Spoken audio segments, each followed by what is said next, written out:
Part 2 If Accidental Marriage. This is the last episode of this story. Subscribe for such more story.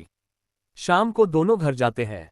Aryan Siya के लिए ice cream लेके जाता है। सिया बहुत खुश होती है। अनु वैभव की तरफ देखती है। वह दांत निकलते हुए अंदर रूम में भाग जाती है। अनु उसके पीछे पीछे जाती है। तब तक वैभव वॉशरूम में घुस चुका था। अनु गुस्से से वॉशरूम को घूरती थी। थोड़ी देर बाद वैभव बाहर आता है। अनु उस पर चिल्लाते हुए बोलती है, तुम अंधे हो क्या? जब आर्यन सिया के लिए आइसक्रीम ले रहे थे तो तुम्हें मेरी याद नहीं आई कि मुझे भी आइसक्रीम ले आई? वह गुस्से से उस पर भड़क रही थी। वैभव सोचते हुए बोला, अच्छा हुआ आर्यन ने बता दिया था, वरना तो आज ये मुझे खा जाती। वैभव उसके पास जाते हुए बोला, शांत हो जाओ देवी। अनु उसे घूर रही थी। वैभव अपने बैग से आइसक्रीम निकलता है। अनु जो गुस्सा थी आइसक्रीम देखकर, उसका गुस्सा आइसक्रीम जैसे पिघल गया। वह वैभव के हाथ से लूटते हुए जल्दी जल्दी खाने लगती है। उसने आधी इतनी जल्दी खत्म कर दी। वैभव देखता रह गया। वह बोला, कितनी भुक्कड़ हो तुम, पति तुम्हारा मुंह देख रहा है, सारा आइसक्रीम खा लिया तुमने। अनु आंखें छोटी के देखती है, फिर दोबारा खाने लगती है। वैभव छोटे बच्चे के जैसे बोलता है, अनु थोड़ी सी मुझे भी दे दो। अनु अपना आइसक्रीम छुपाते हुए बोली, नहीं। वैभव बोला, थोड़ा सा। अनु ने क्रीम आगे कर दी। वैभव ने जल्दी से एक बड़ा सा बात उठाया और खा लिया। अनु उसका मुंह देखती रह गई। उसका कुछ छोटा सा हो गया। वैभव दांत दिखाते हुए बोला, थैंक यू। अनु उस पर चिल्लाते हुए बोली, भूखकर तुम मुझे बोल रहे थे, खुद सारी खा ली मेरी आइस कुत्ते। वह उसे गाली देते हुए बची हुई आइसक्रीम चाट चाट खा जाती है। उधर सोया और आर्यन एक दूसरे में खोए हुए थे। टेबल पर आधी खाई हुई आइसक्रीम रखी हुई थी। दरअसल सिया आइसक्रीम लेकर आर्यन के साथ अंदर आती है। आर्यन वॉशरूम में फ्रेश होने जाता है। सिया आइसक्रीम खोलती है। वह उसे मजे से खा रही थी। उसके नाक मुंह पर फैल गया था। आर्यन वाशरे से बाहर आता है। वह सिया को देखता है जिसके मुंह में आइसक्रीम लगी हुई थी। वह उसको देख के उसकी ओर जाता है। झुककर सिया के नाक और होठों में लगी क्रीम पर जीभ फिराने लगता है। सिया सिहर उठती है। धीरे धीरे आर्यन उसके होठों को चूमने लगता है। इसी तरह दोनों एक दूसरे को किस करने में बिजी हो जाते हैं। नीचे विराट जी आए। निशा जी आसिया के साथ खेल रहे थे। कुछ दिन बाद सब कुछ बहुत अच्छा चल रहा था। इसी बीच कई बार सिया पर हमला हुआ, लेकिन हमलावर सिया तक नहीं पहुंच पाया, क्योंकि आर्यन हमेशा उसके आसपास रहता था। एक शाम को जाह्नवी के मोम डैड और आर्यन के बुआ फूफा आए थे। सिया ने सबकी अच्छे से खातिरदारी की थी। रात में सिया, आर्यन, आसिया सब अपने रूम में सो रहे थे। तभी उनके घर का गेट खुलता है। एक काली परछाई अंदर आती है। वह सीढ़ी से चलकर ऊपर की ओर जाती है। परछाई एक कमरे के बाहर रुकती है और दरवाजा खोल के अंदर चली जाती है। अंदर अंधेरा था। अंदर सब सो रहे थे। वो परछाई सिया के ओर जाती है। वो परछाई चाकू निकल के सिया के ऊपर वार करने वाली थी कि लाइट जल गई। वो परछाई का हाथ रुक गया। चालू जमीन पर नीचे गिर गया। उसकी आंखें बड़ी हो गई। उसके मुंह से काला कपड़ा हटा और जोर से एक थप्पड़ मुंह पर पड़ा। ये थोड़ किसी और ने नहीं, आर्यन ने मारे थे। वह परछाई और कोई नहीं, जाह्नवी थी। सभी लोग उस रूम में आते हैं। आप सब सोच रहे होंगे कि वह कौन था। वह कोई और नहीं, जाह्नवी की माँ थी। दादी हैरानी से बोली, तुमने ऐसा क्यों किया? क्यों मारना चाहती थी उसे? निशा जी आगे अरे हुए बोली, ना आप ऐसा करेगी, मैंने सोचा भी नहीं था। दूर दूर तकन वृद्ध जी डिम्पल के पापा की ओर देखकर बोलते हैं, हम दोस्त थे ना फिर ये सब? उसकी मां ने गुस्से में बोला कि दोस्ती नहीं है, अपने अपने बेटे की सगी मेरे बेटी से करने का बोलकर उससे शफी करा दिए। नहीं, उसे मारना चाहती थी क्योंकि इसने मेरी बेटी की जगह ली थी। मेरी बेटी रात दिन आर्यन का जाओ करती और ये इसकी जगह पर कुंडली मरे बैठी थी, इसलिए मैं इसे मारना चाहती थी। आर्यन बोला, और कौन मिला है आपस साथ? उसकी माँ एक बाजार सबको देखती है। दिया जो उठ के उनके पीछे खड़ी थी, वह वापस पीछे जाकर उसके गले पर चाकू रखती है और बोली, मैं नहीं बताऊंगी, मैं इस लड़की को मार दूंगी और फिर खुद भी मर जाऊंगी। जाह्नवी चिल्ला के बोली, no no mon, don't do this. Aryan आराम से खड़ा था, जैसे उसे सब पता हो क्या होने वाला है। पीछे से वैभव ने उनके माथे पर गन रखकर बोला, चलिए हटाइए जल्दी। जाह्नवी की माँ डर गई। उन्होंने वैभव से गन हटाने को बोला। वैभव ने उल्टा गन लोड कर दिया। जाह्नवी की माँ ने चिल्लाकर बोला, मैं हट रही हूँ, रुको। वह साइड हो गई। आर्यन ने बुआ ने बोला, ची ची ची, मैंने सोचा भी नहीं था। भाई साहब, आपके दोस्त ऐसे होंगे? जाह्नवी की माँ को गुस्सा आया। वह बोली, ज्यादा मुंह मत चलाओ, ये सब तुम दोनों का ही प्लान था। ये दिन के शौक हो गया। आर्यन की बुआ बात संभालते हुए बोली, ये क्या बोल रही है? पागल हो गई है क्या? अपनी बेटी के लिए हमें क्यों बीच में खींच रही है? जाह्नवी की माँ गैस के बोली, तुझे क्या लगता है मैं जेल जाऊंगी तो तुम लोग को छोड़ दूंगी? कभी नहीं। उन्होंने आर्यन की ओर देख के बोला, मुझे तो जेल भेज दोगे, अपनी बुआ का क्या करोगे? उन्होंने ने ही आज हमें यह आने का सुझाव दिया था। दादी यह सुनकर हैरान थी। वह अपनी बेटी की तरफ बढ़ती है। वह उससे पूछती है कि क्या ये सब सच है। उसको शांत देखकर दादी हड़बड़ा गई। उन्होंने अपनी बेटी को एक थप्पड़ मार दिया। उसकी बुआ ने गुस्से में बोला, हाँ मैंने किया है ये सब, आज तक जितने हमले हुए हैं मैंने करवाए हैं। मेरा नाम ना आए इसलिए मैंने जाह्नवी को भड़काया, उसको आगे किया। मैं बस आग में घी डालती थी और ये जाह्नवी इतनी बेवकूफ़ है, मेरी सारी बात मानती।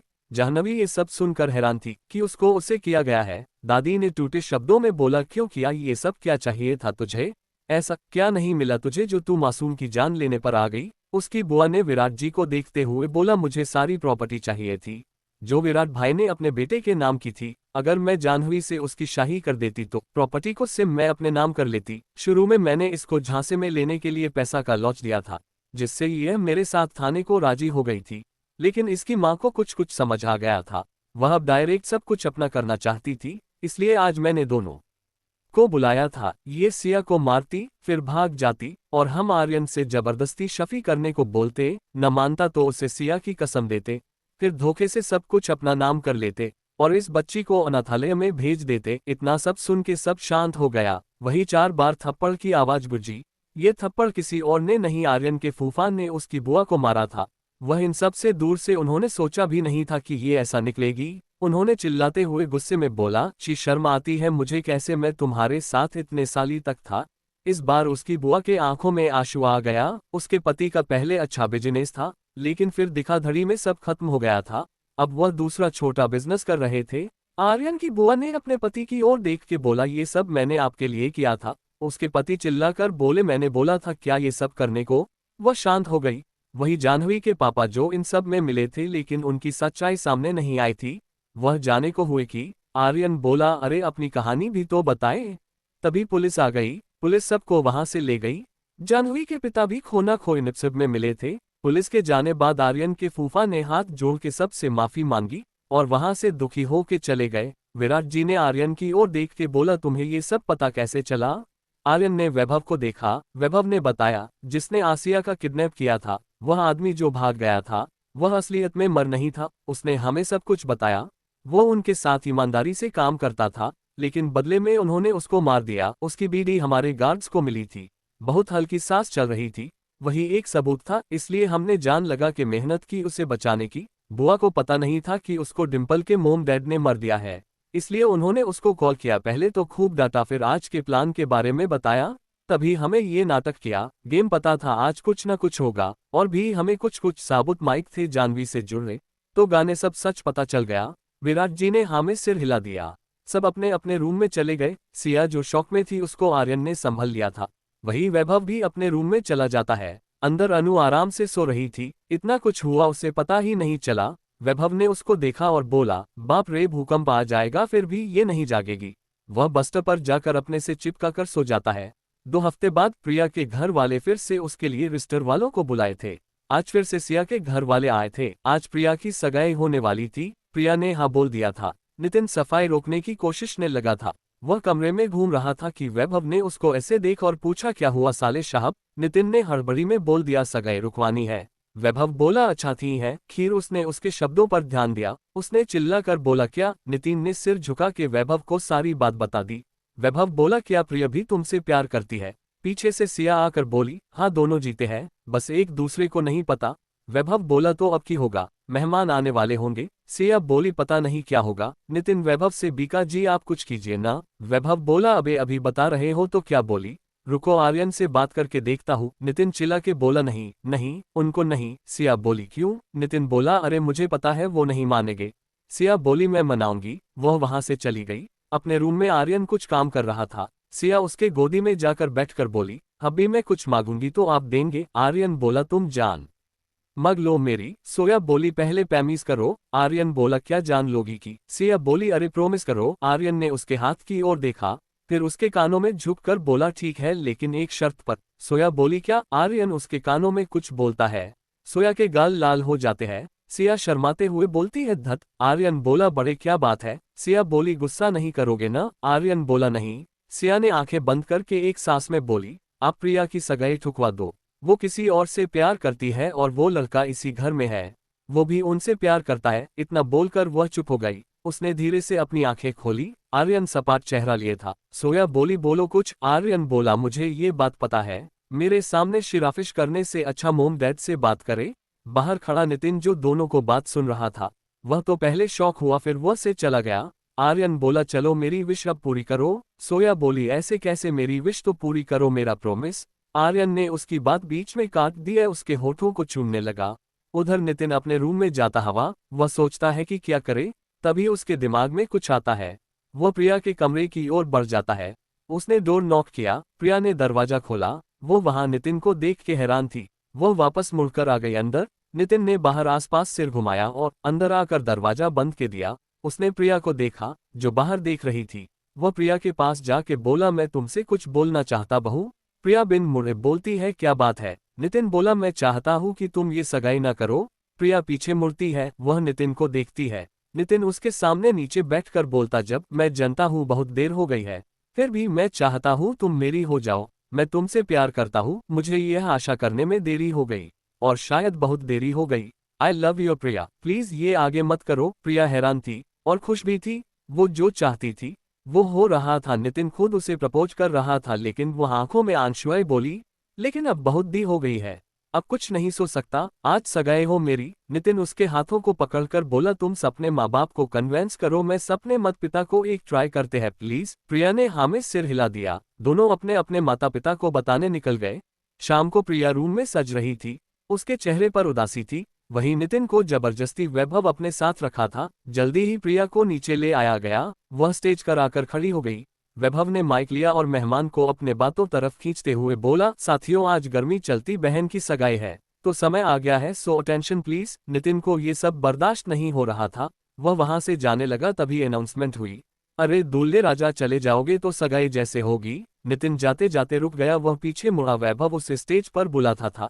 नितिन शॉक था। उसने 2 बार नितिन को बुलाया। नितिन पहले कंफ्यूज था, बार बार खुद की तरफ इशारा पाकर वही खुशी से स्टेज पर चला गया। इधर प्रिया सर झुकाए खड़ी थी। पंडित जी ने सगाई का मंत्र पढ़ा और लड़के को रिंग पहनने को बोला। नितिन ने प्रिया को रिंग पहना दी। वही प्रिया जैसे रिंग पहनने वाली थी, वह एक नजर गेस्ट की तरफ देखती है, शायद किसी को ढूंढ रही थी। तभी उसके सामने से आवाज आए, किसे ढूंढ रही हो। मैं तो ये हूँ। प्रिया ने सामने देखा, सामने नितिन खड़ा था। वह झट से उसके गले लग गई। नितिन ने उसे कान में बोला, हम बाद में ये सब कर लेंगे, सब देख रहे हैं, पहले सगाई कर ले। प्रिया को ध्यान आया। उसने सबकी ओर देखा, सब हंस रहे थे। प्रिया ने जल्दी से नितिन को अंगूठी पहना दी। छतों और तालियां गूंज उठी। सब खाने पीने में लग जाते हैं। प्रिया नीचे आके आर्यन के गले दौड़कर लग गई। वो जानती थी यह सब उसके भाई ने किया है। दरअसल जब दोनों बात करने हुए थे तब बदोनी के माता पिता ने मना के दिया था, ये बोल के कि पहले क्यों नहीं बढ़ाया, अब नहीं हो सकता कुछ। उन्होंने दानों को खुद सुनाया था, क्योंकि आर्यन ने ही बोला था। दोनों के माता पिता को ये बात पहले ही पाया चल चुकी थी, और दोनों के लिए आर्यन ने पहले ही बात कर ली थी। सोया आर्यन को छोटी आंखें करते हुए बोली, क्यों हब्बी जी, आप तो बड़े छुपे रुस्तम निकले, मेरे से डील भी किल ली, जबकि सब कुछ अच्छे से पता था। सब हंस पड़े। 4 महीने बाद प्रिया की शादी हो गई थी। आज बारात का दिन था। विदाई हो रही थी। सब बहुत भावुक थे, लेकिन खुशी की बात थी कि सिया के भाई के साथ शादी हो रही थी, जो ज्यादा दूर भी नहीं होंगे और जल्दी जल्दी मिल भी पाएंगे। कबीर और आरोही की भी सगाई होने वाली थी। दोनों जोक झोल करते करते कब प्यार करने लगे पता ही नहीं चला। 1 महीने बाद सगाई थी, फिर 6 महीने बाद दोनों की शादी। 1 साल बाद सब अपने सोने घर खुशी खुशी रह रहे थे। आर्यन सिया की एक्सीडेंटल मैरिज अब ऐसी मैरिज बन गई थी कि दोनों ने साथ रहने की, 7 जन्मों तक रहने की कसम खाई थी। इसी के साथ ये कहानी भी खत्म हो जाती है। ऐसी और कहानी चाहिए तो चैनल को सब्सक्राइब कर दे, क्योंकि एक न्यू स्टोरी जल्द ही आने वाली है, जहां एक गैंगस्टर का जुनून होगा और एक मासूम लड़की की मासूमियत। धन्यवाद।